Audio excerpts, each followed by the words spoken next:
میں درخواست گزار ہوں بحضور اقدس عالی مرتبہ محترم و مکرم مرشد کریم جناب خواجہ شمس الدین عظیمی صاحب مطلع العالی سے کہ وہ ہمیں اپنے خطاب سے نوازیں اور ہمارے قلب و روح کو منور فرمائیں۔ الشیطان الرجیم، بسم اللہ الرحمن الرحیم۔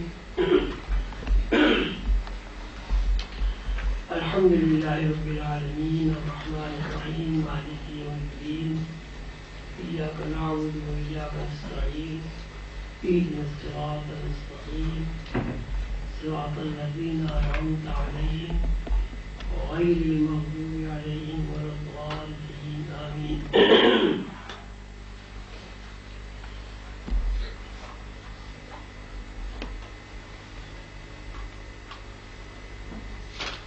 حاضرین مجلس، محترم و معزز خواتین و حضرات،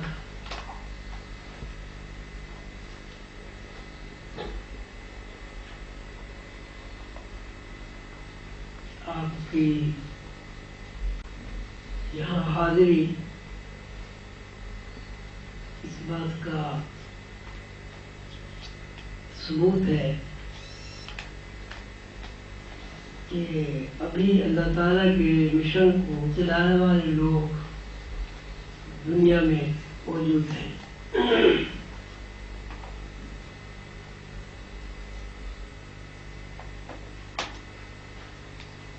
لوگوں کا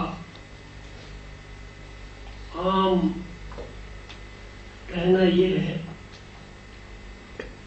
کہ زمین پر قحط الرجال ہو گیا ہے۔ قحط الرجال سے مراد یہ ہے کہ زمین پر اب ایسے لوگ موجود نہیں رہے کہ جو اللہ اور اللہ کے رسول کے متعین کردہ راستے پر خود بھی چلیں اور دوسروں کو چلنے کی ہدایت بھی کریں۔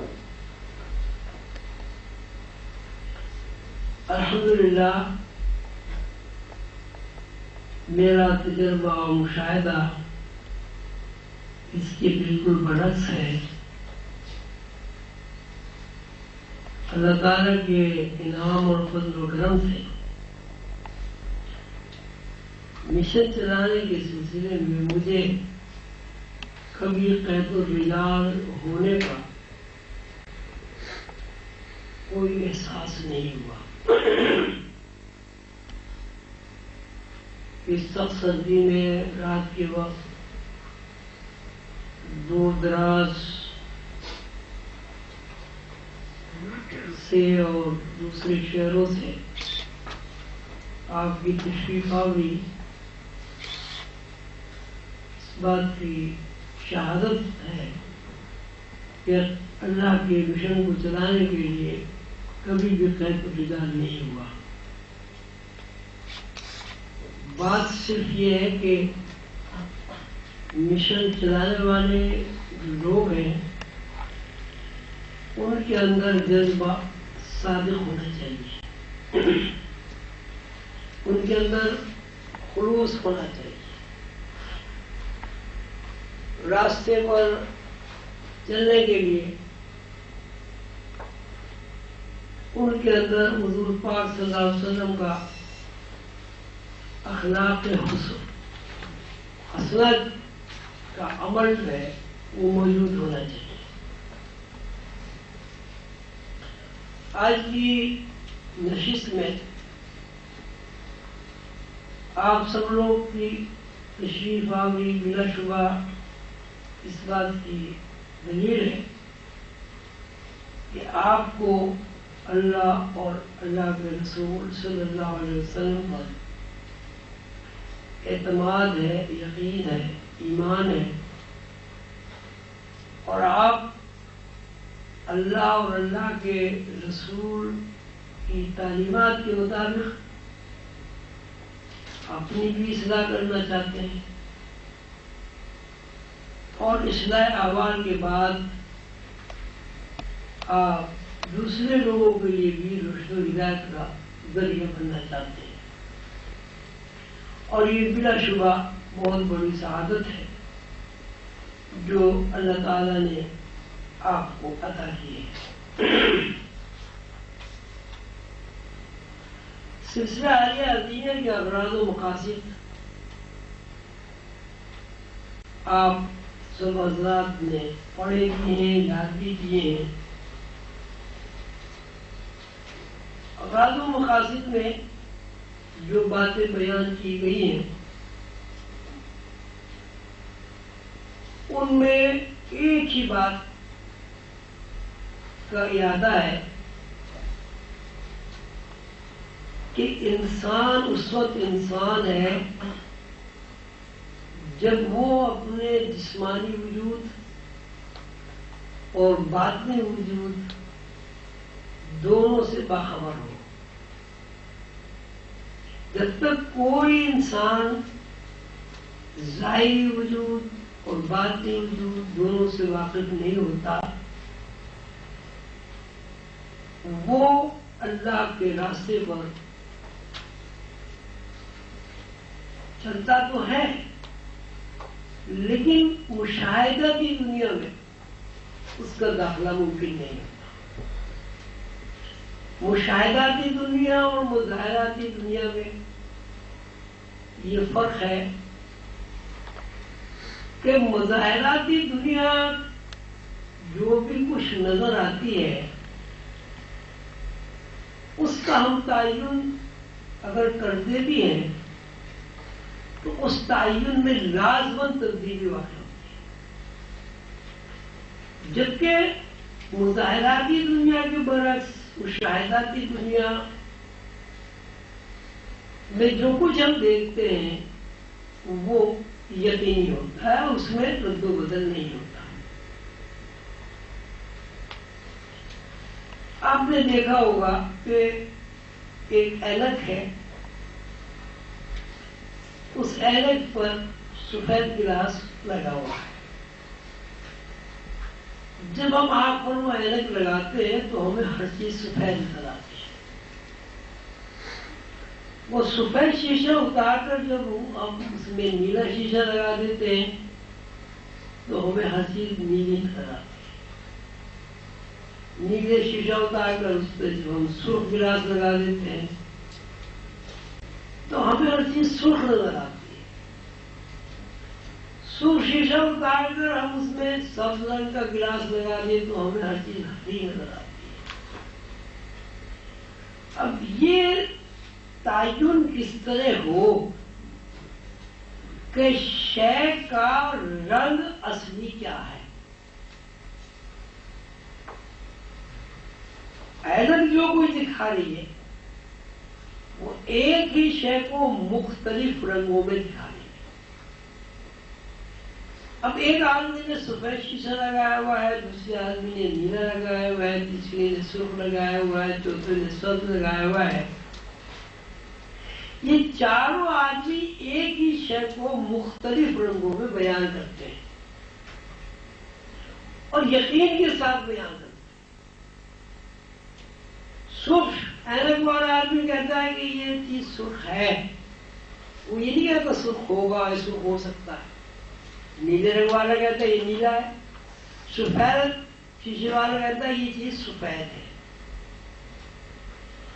تو اس کا مطلب ہے کہ آپ کا جو دیکھنا ہے وہ ایک مخصوص زاویہ ہے۔ جس طرح زاویے تبدیل ہوتے رہتے ہیں آپ کا دیکھنا بھی تبدیل ہوتا ہے۔ جب ہر چیز تبدیل ہو گئی تو تعین ممکن نہیں رہا۔ اس کے برعکس جب مشاہداتی دنیا میں ہم دیکھتے ہیں تو وہاں اینک کے اوپر آپ کسی بھی رنگ کا شیشہ لگا لیں چیز اپنے اصل رنگ میں نظر آتی ہے۔ تو مظاہراتی اور مشاہداتی دنیا میں فرق یہ ہے کہ اینک کا شیشہ بدلنے سے مظاہرات تبدیل ہوتے نظر آتے ہیں، تبدیل ہوتے نہیں ہیں، ہمیں نظر آتے ہیں۔ چار آدمیوں کو مختلف نظر آتے ہیں، لیکن مشاہدہ کی دنیا میں ایسا کوئی عمل نہیں ہے۔ اگر 1,00,000 آدمی 1,00,000 اینک کے شیشے بدل کر دیکھیں تو انہیں ایک ہی چیز نظر آئے گی اور سب ایک ہی بات کہیں گے۔ اگر مرکری کوئی چیز ہے تو وہاں ہر چیز مرکری ہی نظر آئے گی۔ اینک کے شیشے کی تبدیلی سے کسی چیز کے تعین میں فرق واقع نہیں ہوتا۔ اب جس طرح مظاہراتی دنیا کو ہم ایک متعین راستہ سمجھتے ہیں، اسی طرح مشاہداتی دنیا بھی ایک متعین راستہ ہے، لیکن مشاہداتی دنیا میں رد و بدل اور تغیر نہیں ہوتا، جبکہ مظاہراتی دنیا میں ہمیشہ رد و بدل اور تغیر ہوتا رہتا ہے۔ اب اس کو ہم یہ بھی کہہ سکتے ہیں کہ انسان کی پیدائش کے بعد انسان کی زندگی میں دو رخوں پر ٹھیک اور یہ دونوں رخ اسے زندگی گزارنے کے لیے راستہ فراہم کرتے ہیں۔ ایک راستہ مظاہراتی دنیا کا ہے، جہاں پیدائش کے پہلے مرحلے سے راستے کی نفی شروع ہو جاتی ہے۔ مثلاً ایک دن کا بچہ جب دوسرے دن میں داخل ہوتا ہے تو پہلے دن کی نفی ہو جاتی ہے۔ اگر پہلے دن کی نفی نہ ہو تو کوئی بھی بچہ 2 دن کا نہیں ہو سکتا۔ اگر 1 سال کی نفی نہ ہو تو بچہ دوسرے سال کا نہیں ہو سکتا۔ اسی صورت سے اگر لڑک پن کی نفی نہ ہو تو جوانی نہیں آ سکتی، اور جوانی کی نفی نہ ہو تو بڑھاپا نہیں آ سکتا۔ اب ہم مختصر یوں کہیں گے کہ پیدائش کی بعد کی زندگی نفی کے علاوہ کچھ نہیں۔ اس بات اس میں ہے ہی نہیں کہیں۔ اسباب اس سے کہتے ہیں جس کی نفی نہ ہو۔ جب 1 دن کا بچہ 2 دن کا ہوا تو پہلا دن نفی ہو گیا تو دوسرے دن بھی نفی ہو جائے گا۔ دوسرے دن سے وہ تیسرے دن میں داخل ہوا تو تیسرا دن بھی نفی ہو گیا۔ یعنی آپ پیدائش سے لے کے بڑھاپے کی زندگی کا جب تجزیہ کریں گے تو اس سے ایک ہی نتیجہ مرتب ہوگا کہ زندگی نفی در نفی جاری مسائل ہے۔ یعنی پیدائش کے بعد کی زندگی جس راستے پر قائم ہے کہ چل رہی ہے، اس راستے کو ہم نفی کے علاوہ کچھ نہیں کہہ سکتے۔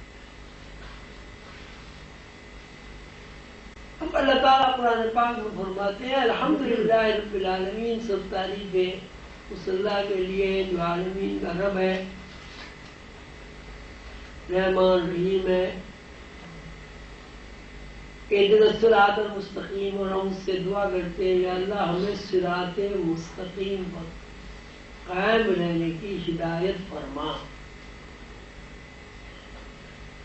تو اب جب ہم پیدا ہوئے تو اگر صراط مستقیم پیدائش سے مرنے تک کی زندگی کا نام ہے، پھر اللہ سے یہ کہنا کہ اللہ ہمیں سیدھے راستے پر چلنے کی ہدایت دے، یہ بڑی عجیب سی بات ہے۔ اس کے مطلب صراط مستقیم کا مطلب یہ ہے کہ ایسے راستے کی ہدایت عطا فرما جس میں تغیر اور رد و بدل نہیں ہے۔ اور یہ تغیر اور رد و بدل جو ہے وہ مظاہراتی دنیا کی بیس ہے۔ مظاہراتی دنیا کا مطلب ہی تغیر و تبدل ہے۔ اس کے برعکس مشاہداتی دنیا میں چونکہ تغیر و تبدل نہیں ہوتا، تو اہدنا الصراط المستقیم، یا اللہ ہمیں صراط مستقیم کی ہدایت عطا فرما، یعنی پیدا ہونے کے بعد ہم جس نفیس بات کے چکر میں پڑ گئے اس سے ہمیں نجات عطا ہو. جس زندگی سے ہم منتقل ہو کر اس عارضی دنیا میں آئے ہیں اس زندگی کے بارے میں ہمیں روشنی دکھا، جہاں تغیر نہیں ہے، جہاں تبدل نہیں ہے. اغراض و مقاصد کے سلسلے میں پہلا نمبر یہ ہے صراط مستقیم پر گامزن ہو کر دین کی خدمت کرنا ہے. دین کی خدمت، اب دین جو ہے بہت بڑا، اس کو آپ مذہب بھی کہہ سکتے ہیں، لیکن روحانی نقطۂ نظر سے دین کا مطلب ہے طرز فکر، یعنی وہ طرز فکر جو انبیاء علیہ السلام کی طرز فکر ہے، اور وہ طرز فکر جو اللہ تعالیٰ کے پسندیدہ طرز فکر ہے. صراط مستقیم پر گامزن ہونا یعنی مشاہداتی دنیا میں داخل ہو کر اس طرز فکر کو عام کرنا جو طرز فکر انبیاء علیہ السلام اور اللہ تعالیٰ کی ہے. صراط مستقیم پر گامزن ہو کر دین کی خدمت کرنے کا مطلب یہ ہے کہ پہلے بات یہ کہ آپ صراط مستقیم سے واقف ہو. صراط مستقیم کا مطلب ہے کہ وہ راستہ جس میں تغیر نہیں ہے، جس میں تبدل نہیں ہے، جس میں نفی نہیں ہے، اس راستے کو حاصل کر کے اس راستے پر خود گامزن ہو کر اس راستے پر چل کر اور اس راستے کے نشیب و فراق سے واقف ہو کر اس طرز فکر کا پرچار کرنا جو اللہ تعالیٰ کی پسندیدہ طرز فکر ہے. رسول اللہ صلی اللہ علیہ وسلم کی طرز فکر، اللہ تعالیٰ کی طرز فکر، انبیاء کی طرز فکر. اب رسول اللہ صلی اللہ علیہ وسلم کی طرز فکر، انبیاء کی طرز فکر اور اولیاء اللہ کی طرز فکر کے بارے میں پھر جو قواعد و ضوابط کے بارے میں آپ نے پڑھا ہے، اس میں تذکرہ تنزل بابا اولیاء میں چھوٹے اور بڑے کا امتیاز کیے بغیر سلام میں پہل کریں. چھوٹے بڑے کا امتیاز کیے بغیر سلام میں پہل کا مطلب یہ ہے کہ ہر چھوٹے بڑے کے لیے اللہ تعالی سے سلام کی جائے. ہر چھوٹے بڑے کے لیے نیک خواہشات رکھیں. ہر چھوٹے بڑے سے مراد یہ ہے کوئی غریب ہے، کوئی امیر ہے، کوئی کم پڑھا لکھا ہوا ہے، کوئی اعلیٰ ذات ہے، کوئی کم ذات ہے، جیسے برادری بنا لی ہے لوگوں نے. صراط مستقیم پر قائم رہ کر دین کی خدمت کرنے کے لیے ضروری ہے کہ آپ کے اندر بڑائی کا احساس نہ ہو، آپ کے اندر خاندان اور قبیلوں کا جو فخر ہے وہ نہ ہو. آپ کے اندر صرف اور صرف یہ جذبہ ہو کہ یہ بندہ ہمارا بھائی ہے، ہماری بہن ہے، ہمیں ہر حال میں اس کے لیے سلامتی کی دعا کرنا ہے اور جس طرح بھی ممکن ہو اسے خوش رکھنے کے لیے اس کی خدمت کرنا ہے. سلام علیہ السلام کی السلام علیکم، اللہ تعالیٰ آپ کو سلامت رکھے، اللہ تعالیٰ آپ کو خوش رکھے، اللہ تعالیٰ آپ کو مصائب اور مصیبتوں اور پریشانی سے محفوظ رکھے وغیرہ. صراط مستقیم پر قائم رہنے والے بندے کی بنیادی جو کیفیات ہیں وہ یہ ہونی چاہیے اور ہوتی ہے کہ وہ مظاہراتی دنیا سے ہٹ کر مشاہداتی دنیا میں سفر کرتا ہے، اور مشاہداتی دنیا میں جو سفر کرتا ہے چونکہ اس کا واسطہ براہ راست غیب سے ہو جاتا ہے، اس لیے اس کے اندر اللہ تعالیٰ کی وہ صفت ربوبیت بیدار و متحرک ہو جاتی ہے، جس صفت ربوبیت کے بارے میں اللہ تعالیٰ نے اپنے لیے رب العالمین فرمایا ہے۔ رب العالمین، دیکھیے اللہ نے فرمایا عالمین میں شیطان بھی ہے، حیوانات بھی ہے، انسان بھی ہے، اچھے بھی ہیں، برے بھی ہیں، مردی جانور بھی ہیں، خوبصورت جانور بھی ہیں۔ عالمین سے مراد یعنی اللہ تعالیٰ کی ہر مخلوق کا ہر فرد۔ تو جو بندہ صراط مستقیم پر گامزن ہو جاتا ہے وہ اللہ کی مخلوق کے ہر فرد کو دوست رکھتا ہے، اور اللہ کی مخلوق کے ہر فرد کی محبت اس کے دل میں جاگزین ہو جاتی ہے۔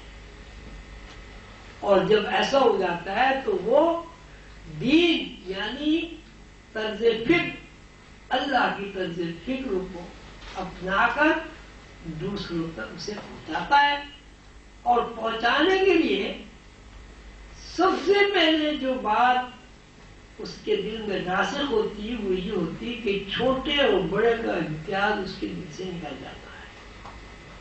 امیر غریب غرور تکبر وغیرہ وغیرہ اس کے ذہن سے نکل جاتا ہے، اور وہ سب کا سلامی بن جاتا ہے، یعنی خود سب سے چھوٹا ہو جاتا ہے اور سب کو اپنا بڑا سمجھتا ہے یا اپنے سے اچھا سمجھتا ہے۔ اسی قواعد و ضوابط میں پھر ایک نمبر 9 اس میں لکھا ہے قرآن پاک کی تلاوت کریں، معانی اور مفہوم پر غور کریں۔ سب جانتے ہیں قرآن پاک اللہ کا کلام ہے۔ اللہ تعالیٰ نے یہ کتاب اپنے بندوں کے اوپر اس لیے نازل کی ہے کہ بندے اس کتاب سے وہ تمام فوائد حاصل کریں جو اللہ تعالیٰ نے فوائد حاصل کرنے کے لیے بندوں کے اندر صلاحیت ربوبیت کی ہے۔ جب قرآن پاک کی تلاوت کر کے معنی اور مفہوم پر غور کیا جاتا ہے تو سر بندے کے اندر وہ کھل جاتے ہیں، روحانی صلاحیت اور انسان ظاہری دنیا اور غیر اختیاری طور پر متوجہ ہو جاتا ہے۔ قرآن پاک کی تلاوت کریں، معنی اور مفہوم پر غور کریں۔ اب پہلی بات یہ قرآن پاک اللہ کا کلام ہے۔ جب کوئی بھی بندہ قرآن پاک کی تلاوت کرتا ہے تو ظاہر ہے وہ اللہ کی زبان بول رہا ہے۔ جب کوئی بندہ قرآن پاک کی تلاوت کرتا ہے تو یوں کہہ لیجیے کہ دراصل وہ اللہ سے ہم کلام ہو گیا ہے۔ اللہ نے جو باتیں رسول اللہ صلی اللہ علیہ وسلم سے کی بندہ وہی باتیں دوہرا رہا ہے تاکہ اللہ سے اس کا تعلق اور ربط قائم ہو جائے۔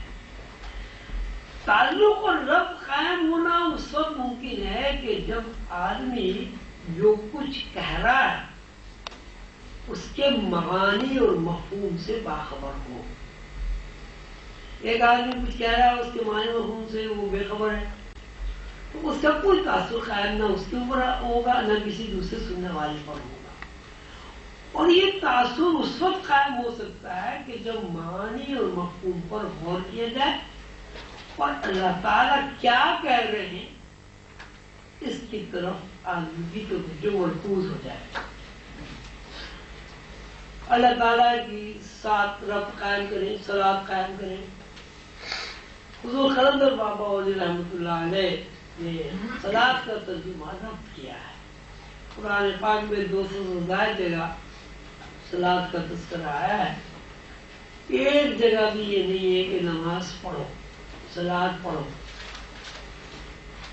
ہر جگہ یہ ہے صلات قائم کرو۔ صلات کا مطلب یہ ہے کہ جب کوئی بندہ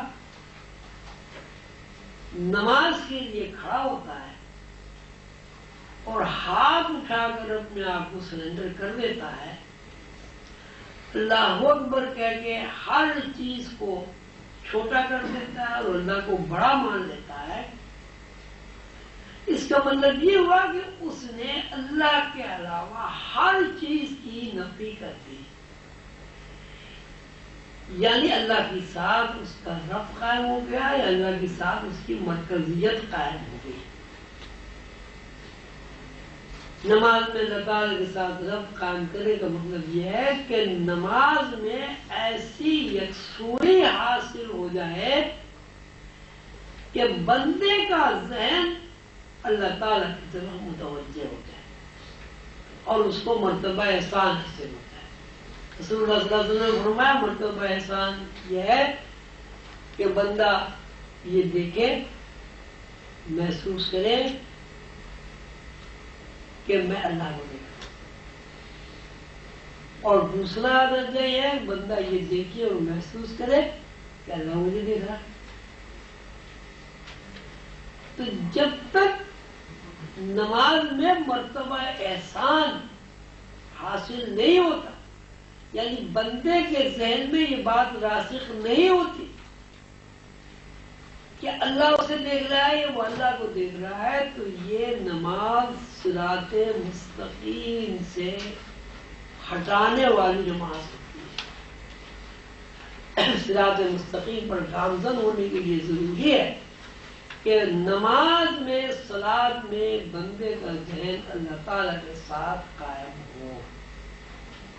لیکن صراط المستقیم ہمیں ہدایت دے صراط مستقیم پر قائم رہنے کی،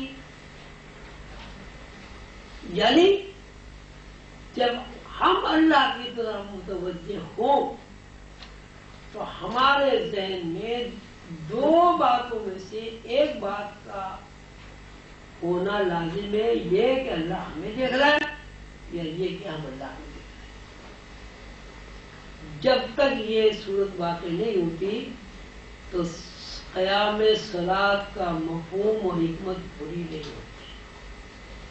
یہ وہی نماز ہے جس میں مرکزیت نہ ہو۔ اللہ تعالیٰ نے فرمایا فویل للمصلین الذین هم عن صلاتهم ساہون، پس ہلاکت ہے ان نمازیوں کے لیے جو اپنی نمازوں سے بے خبر ہے۔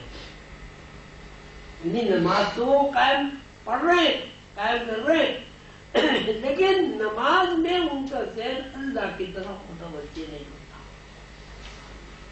صراط مستقیم پر گامزن بندہ کبھی بھی اللہ کی طرف سے غافل نہیں ہوتا، اور اگر اللہ کی طرف سے کوئی بندہ غافل ہے تو وہ صراط مستقیم پر قائم نہیں ہے۔ صراط مستقیم پر گامزن ہونے کے لیے ضروری ہے کہ آپ کا ذہنی ربط اللہ تعالیٰ کے ساتھ قائم ہو۔ یہ بیکار باتیں ہیں کہ صاحب نماز میں تو کسی کا بھی دل نہیں لگتا، یہ بات اس لیے بھی صحیح نہیں ہے کہ ہم جب دنیاوی معاملات میں غور و فکر کرتے ہیں تو یہ بات ہمارے مشاہدے میں ہے کہ جب ہم دنیاوی کام کرتے ہیں تو اس میں ہمیں اتنا انہماک ہو جاتا ہے کہ ہمارا ذہن اتنا غافل ہو جاتا ہے کہ ہمیں وقت کا بھی احساس نہیں رہتا۔ بھلے جب ہم دنیاوی کام کرتے ہیں اس میں ہماری اتنی دلچسپی ہو جاتی ہے کہ کوئی ہمیں آواز دیتا ہے تو ہمیں سنائی نہیں دیتی، وہ زور سے جب بولتا ہے پھر تو ہاں بھائی کیا بات ہے۔ ایک آدمی اسکول میں بچوں کو پڑھاتا ہے، وہ ذہنی طور پر ڈسٹرب ہو جاتا ہے۔ دوسرا آدمی دفتر میں اکاؤنٹنگ کرتا ہے، وہ ذہنی طور پر ڈسٹرب ہو جاتا ہے۔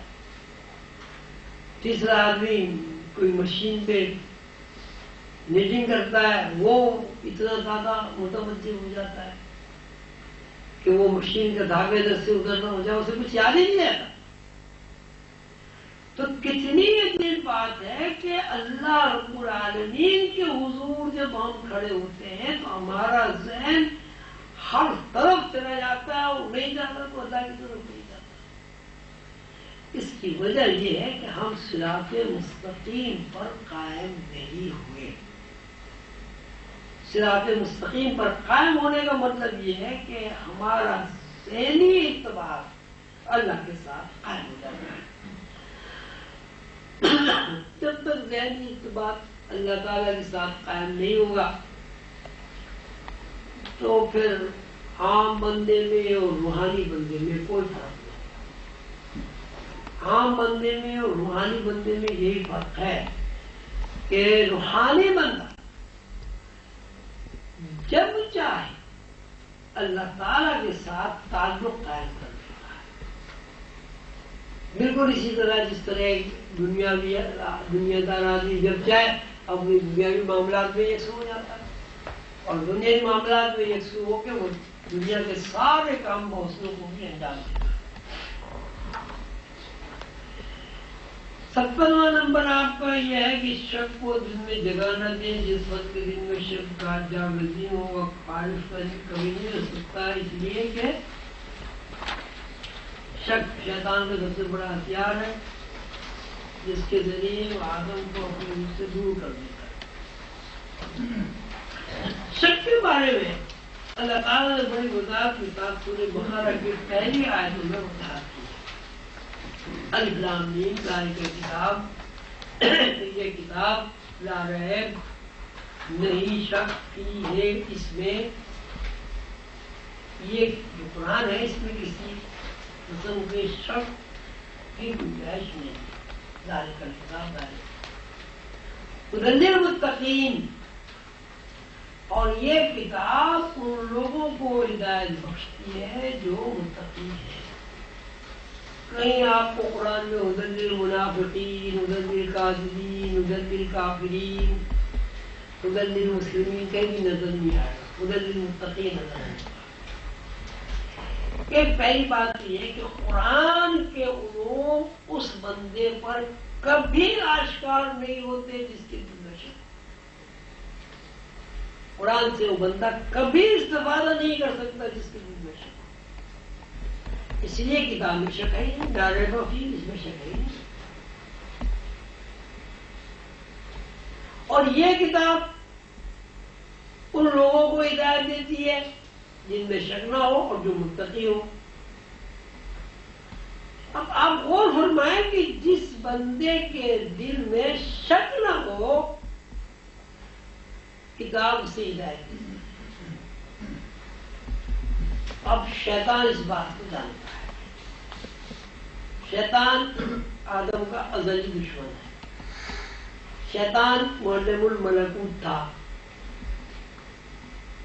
شیطان اس بات کو جانتا ہے کہ اگر کسی بندے کے دل میں سے شک نکل گیا تو وہ لازماً اس کتاب سے ہدایت حاصل کرے.